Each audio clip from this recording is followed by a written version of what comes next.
May vlogger na naman na kinarma dahil di umano sa pagsuporta kay Junior. Naku, mukhang puro kamalasan na lang ang inabot nyo dyan. Ayon dito sa post po ng Panda Reports. Naku, ito yung vlogger na to. Nakalagay talaga yung mukha niya kung sino siya. Ayon po dito, BBM vlogger steps away from political vlogging after family crisis. Anyari? Pati yung pamilya ay mukhang naapektuhan na. Ayon dito, in a statement attributed to BBM vlogger Real Talk TV, he said he has decided to stop creating vlogs about President Ferdinand Bongbong Marcos Jr. He explained that his involvement in political vlogging has taken a heavy toll on his personal life and family. Eto, ayon sa kanya, please forgive me. I'm going to stop vlogging about BBM. Mukhang babaliktad lang to. Pero kung pati pamilya ay mukhang nagka-problema na, ihinto mo na talaga yan. Pero sa balitang to, mukhang maraming tawang-tawa. Maraming nag-comment, sabi, Mirisi, Gaba, yung iba, Karma.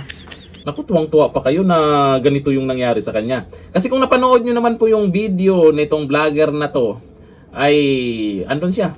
Sumabay siya sa agos ng kasinungalingan.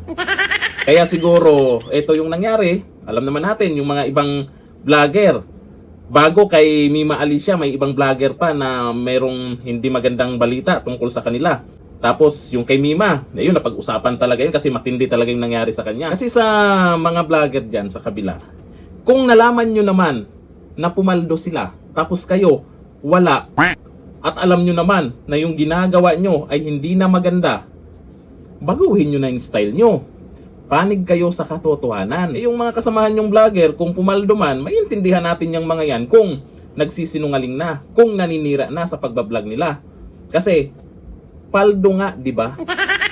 Pero kung ikaw ay nararamdaman mo na yung karma at apektado na rin ang iyong pamilya, ay mas maganda, ihinto mo na lang talaga. Maganda naman yung naging desisyon niya. Kaso nga lang, ang naging komento ng mga netizens, ito. Sabi ni Salvacion Ricarme, baka si Mrs. niya Duterte, tas siya BBM, away talaga sila. Ito sabi ni Yusuf Andy, okay lang yan, kumita ka naman. Sabi ni Dola Blemore, okay lang, basta paldo. Eh ang tanong kung hindi nga pumaldo, di ba? Lugi naman siya. Yung kasama niya, pumaldo, tapos siya hindi, ay hinto mo na yan. Sabi ni Jean Cyrus, kinarma na.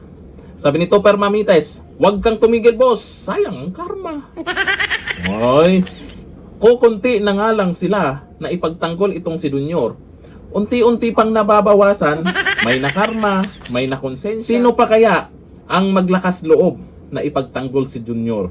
Eh malamang, yung mga bayaran. Dito lang, thank you.